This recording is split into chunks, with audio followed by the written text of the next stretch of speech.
Good afternoon, students. So let's start our lecture. Within last lecture, we have discussed that is page life cycle. Diagram through हमने देखा, उसके बाद उसके phases देखे and events देखी थी, right? And after that, we have seen which are the types of directories and files that are supported by ASP.NET. More precise, ASP.NET कौन सी directories and files create करती है अपने आप, ताकि वो website का structure अच्छी तरह से define कर सके. Right? So these were the things we have completed within last lecture. Now within this lecture, we will see one another topic that is related to directives. Again, I repeat, we will start with the topic that is directives. All right. Now, first thing, what is directive? Directives मतलब as the name says कि वो direct करेगा. Obviously, as the name says कि वो direct करेगा. लेकिन किसे direct करेगा? Obviously, ASP.NET के compiler को वो direct करेगा. क्या स्पेसिफाई करेगा? It will specify the settings, right, कि जो पेज के ऊपर यूज होंगे, ताकि जो भी यूजर कंट्रोल्स कंपाइल होते हैं या फिर पेजेस कंपाइल होते हैं, राइट, तो वो ASP.NET वेब पेजेस है, दैट इज .aspx फाइल है या फिर .ascx फाइल है, राइट. ये सारी चीजें जानने के लिए हम डायरेक्टिव्स का यूज करेंगे. सो हम ऐसा कह सकते हैं कि डायरेक्टिव का यूज करके we can specify the settings के जो आइदर पेज यूज कर सकते हैं या फिर आपके यूजर कंट्रोल्स यूज कर सकते हैं, ताकि कंपाइलर को पता चले कि ये जो एंटिटी हमारी वेबसाइट के अंदर ऐड हुई है वो वेब पेज है या फिर यूजर कंट्रोल है, राइट. अगर वेब पेज है तो उसका एक्सटेंशन होगा दैट इज .aspx, एंड अगर वो यूजर कंट्रोल है तो उसका एक्सटेंशन होगा .ascx, because these are the two important entities कि हम वेबसाइट के अंदर यूज करेंगे. बिकॉज अगर हमें कोई भी कंट्रोल प्लेस करने हैं या फिर कोई भी और एंटिटी को यूज करना है, फॉर एग्जाम्पल थीम्स कंसेप्ट को यूज करना है, तो थीम्स कंसेप्ट को यूज करने के लिए भी हमारे पास यहाँ पे वेब पेज होना चाहिए, right? So that is the scenario. That's why it is more specifically written over here related to these two entities, that is web pages, जिसे हम web forms भी कहते हैं, and second is user control, ताकि directives का use करके हम ये settings compiler को बता सके, right? Now ASP.NET के अंदर ये जो डायरेक्टिव ब्लॉक होंगे वो कैसे ट्रीट होंगे, मतलब कैसे पता चलेगा कि ये डायरेक्टिव ब्लॉक है. सो ऑब्वियसली वहां पे कोई स्पेसिफिक सिंटैक्स होगी या फिर हम ऐसा कह सकते हैं स्पेसिफिक सिंबल्स यूज किए होंगे कि जिसके ऊपर से पता चले that this particular block is directive block, right. So as you are able to see, अगर हमें हमारे वेब पेज के ऊपर, फॉर एग्जाम्पल अगर हमें हमारे वेब पेज के ऊपर, राइट, सोर्स कोड में फर्स्ट लाइन मिलती है that is angle bracket, percentage and at the rate symbol, then this particular thing is treated as directive. Again, I repeat, this particular thing is treated as directive. And इसके बाद वो directive का name होगा. And if I say that ये particular entity is the page, web form, web page, तो यहाँ पे directive का name होगा that is page, राइट. उसके बाद उसके रिलेटेड जो भी सेटिंग्स हमें करने हैं उसके रिलेटेड यहाँ पे प्रॉपर्टी वैल्यू पेयर हम स्पेसिफाई कर सकते हैं. एंड बाय द एंड ये जो डायरेक्टिव ब्लॉक है it will and with percentage angle bracket, right. So this is how कि हम कैसे ASP.NET के अंदर डायरेक्टिव ब्लॉक क्रिएट कर सकते हैं. अगर यहाँ पे पेज की जगह यूजर कंट्रोल है तो यहाँ पे जो डायरेक्टिव का नेम होगा instead of page it will be written as control, ताकि कंपाइलर को पता चले कि ये वेब पेज नहीं है बट क्या है, यूजर कंट्रोल है. इन शॉर्ट, अगर आप कोई भी एंटिटी आपके वेबसाइट के अंदर ऐड करते हो, ऐड करने के बाद आप उसका सोर्स व्यू ओपन करते हो और सोर्स व्यू ओपन करने के बाद जो फर्स्ट स्टेटमेंट आपको मिलता है that particular statement is treated as directive block. Again, I repeat, that particular statement is treated as directive block. और ये directive block कैसे start होगा? That is angle bracket percentage at the rate sign, and उसके बाद directive का name आएगा. After that, you can specify property value pair ताकि आप settings specify कर सको for that particular directive, and the directive block will end with percentage angle bracket, right? So this is the thing you need to consider related to directive, right? Now we will see some directives कि जो हम हमारे ASP.NET website के अंदर for different entities use कर सकते हैं, right? So the first directive is @assembly. Again I repeat, first directive is @assembly. ये @assembly डायरेक्टिव का यूज करके आप आपके करंट पेज के साथ असेंबली को लिंक कर सकते हो. अगेन आई रिपीट, @assembly का यूज करके आप अपने करंट पेज के साथ या फिर करंट यूजर कंट्रोल के साथ असेंबली को लिंक कर सकते हो, right? That is the directive @assembly. मतलब आप ऐसा कह सकते हो कि अगर आपको असेंबली को लिंक करना है तो वहां पे आप @assembly डायरेक्टिव का यूज करोगे एंड अलोंग विद दैट आप प्रॉपर्टी वैल्यू पेयर भी स्पेसिफाई करोगे कि जिसका यूज करके आपको असेंबली को लिंक करने के लिए जो सेटिंग्स की जरूरत है वो आप वहां पे स्पेसिफाई कर सको, right? Second directive is @control. As the name says, ये @control डायरेक्टिव क्या डिफाइन करेगा? कंट्रोल स्पेसिफिक एट्रीब्यूट्स डिफाइन करेगा कि जिसका यूज करके हम कंपाइलर को बता सके कि ये जो पर्टिकुलर एंटिटी है कि जो हमने हमारे वेबसाइट के अंदर ऐड की है, it is user control, right? Again I repeat, it is user control. और वो पर्टिकुलर जो यूजर कंट्रोल फाइल होगी उसका एक्सटेंशन आपको क्या मिलेगा? .ascx. ये तो हमने ऑलरेडी लास्ट लेक्चर के अंदर देखा, राइट? कि यूजर कंट्रोल है तो वो फाइल का एक्सटेंशन होगा दैट इज .ascx.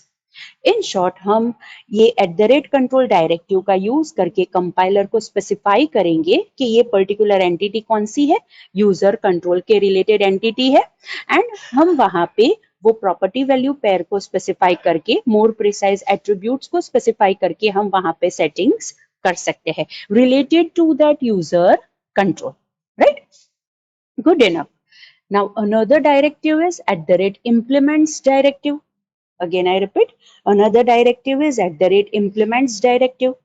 अगर आपको आपके पेज के ऊपर या फिर यूजर कंट्रोल के ऊपर कोई भी इंटरफेस को इम्प्लीमेंट करना है, right? And for that implementation अगर आपको कोई सेटिंग स्पेसिफाई करने हैं, then it is possible with the help of @implements directive, right?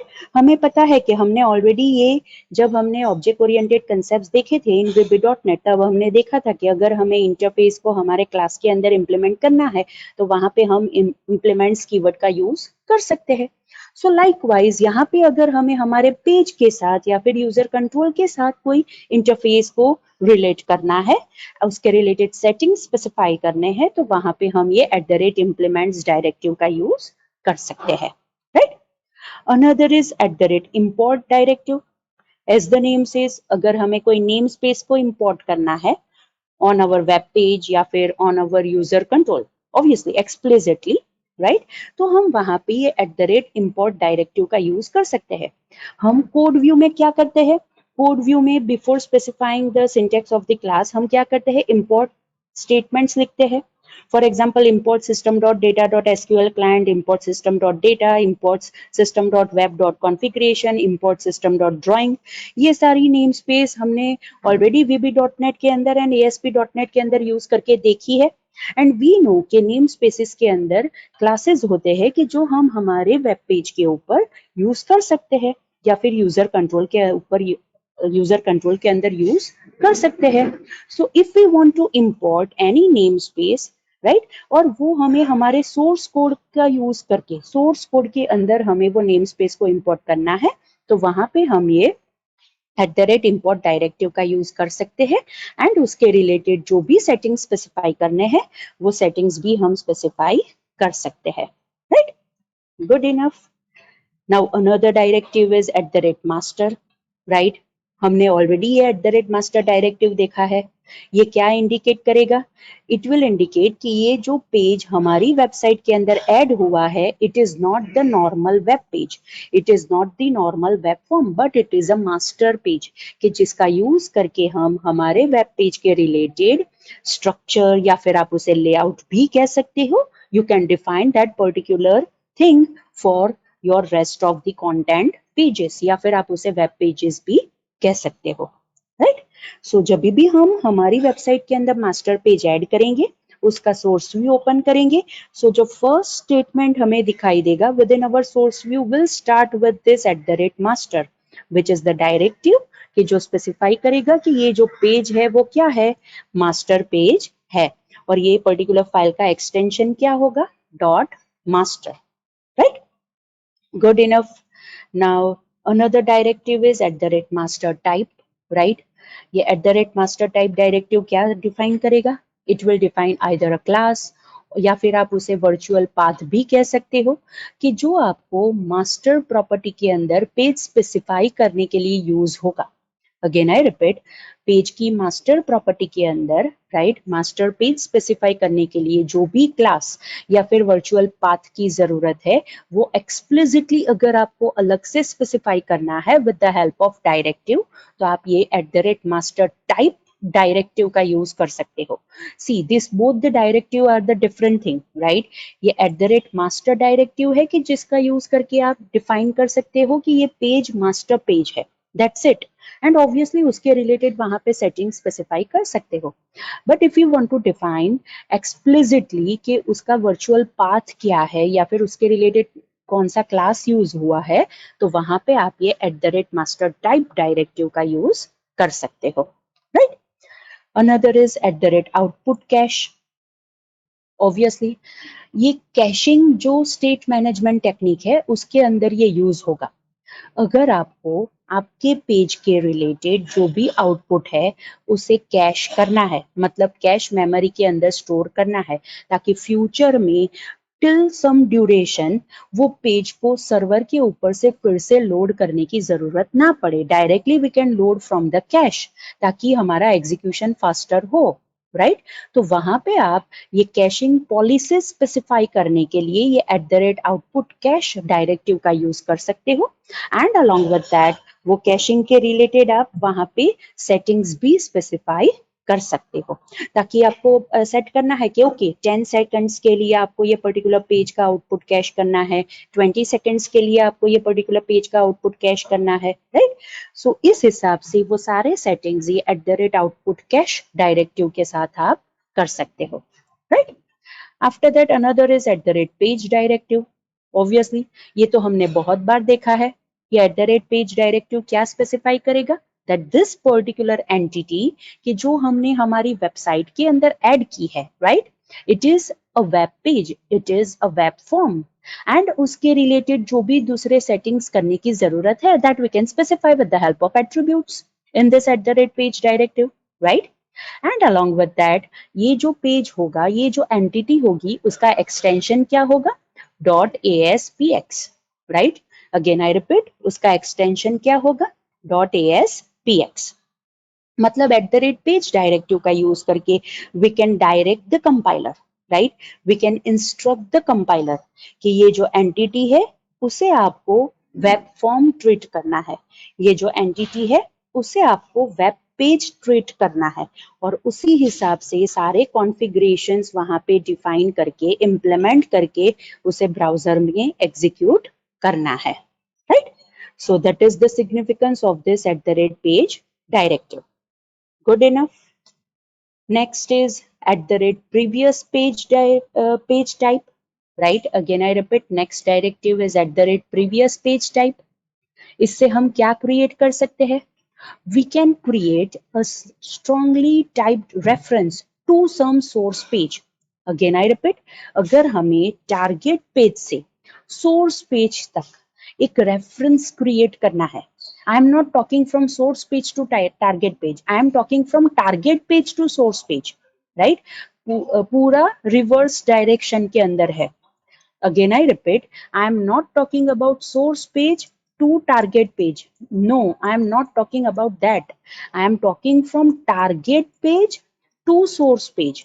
मतलब मुझे रिवर्स डायरेक्शन के अंदर रेफरेंस क्रिएट करना है तो मैं ये प्रीवियस पेज टाइप डायरेक्टिव का यूज कर सकती हूँ. And most of the time this particular directive is used in the concept of cross page posting. Again, I repeat, this particular directive is used in the concept of cross-page posting, right, वो भी हम future में देखेंगे that what is the concept of cross page posting और आपको कहाँ पे ये यूजफुल रहेगा, राइट। बट इन शॉर्ट आपको ये याद रखना है कि अगर रिवर्स डायरेक्शन में आपको रेफरेंस क्रिएट करना है that is from target page to source page, तो वहां पे आप ये प्रीवियस पेज टाइप डायरेक्टिव का यूज कर सकते हो। एंड ये जो कंसेप्ट है कि रिवर्स डायरेक्शन में रेफरेंस क्रिएट करना, it is used in cross page posting, right. Good enough. Another is @reference directive, right. अगर आपको पेजेस के साथ लिंक क्रिएट करनी है, यूजर कंट्रोल के साथ लिंक क्रिएट करनी है, राइट, या फिर आपको ये स्पेसिफाई करना है कि ये पर्टिकुलर पेज के ऊपर, ये पर्टिकुलर वेब फॉर्म के ऊपर ये यूजर कंट्रोल यूज हुआ है, राइट, तो आप वहां पे ये रेफरेंस डायरेक्टिव का यूज कर सकते हो ताकि आप उसे रेफरेंस कर सको कि okay this is the particular entity के जो मुझे लिंक करनी है, right? So that is the significance of this reference directive. And another directive is that is @register directive. As the name says, obviously कोई ना कोई एंटिटी को register करने के लिए ये डायरेक्टिव काम लगेगा। तो कौन सी चीज रजिस्टर करेंगे हमारे वेब पेज के ऊपर? जो भी यूजर कंट्रोल्स क्रिएट होंगे या फिर कस्टम सर्वर कंट्रोल्स जो यूजर क्रिएट करेंगे खुद, right? I am not talking about the controls that are already available in .NET framework related to ASP.NET. No, I am not talking about those controls. I am talking about the user controls, or more precise we can also say, right, custom server controls की जो user खुद create करेगा, right. अगर वो controls को हमें कोई particular web form के ऊपर या फिर वेब पेज के ऊपर, राइट, यूज करने हैं तो वहां पे हमें उन्हें पहले रजिस्टर करना पड़ेगा, राइट, ताकि वो वेब फॉर्म या फिर वेब पेज को पता चले कि okay this new entity is this particular thing, right. So वहां पे हम ये रजिस्टर डायरेक्टिव का यूज कर सकते हैं। इन शॉर्ट वेब पेज के ऊपर हम ये @register डायरेक्टिव का यूज करेंगे, राइट। तो अब आपको ये तो पता चल ही गया होगा कि एक पर्टिकुलर एंटिटी के अंदर it is possible that there can be more than one directive on that particular thing.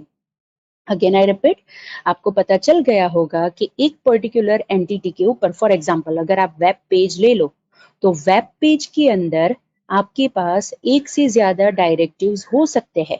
For example @page directive तो आएगा ही, बिकॉज आपको स्पेसिफाई करना है that this particular entity is the web page, तो वहां पे हम ये @पेज डायरेक्टिव का तो यूज करेंगे ही करेंगे।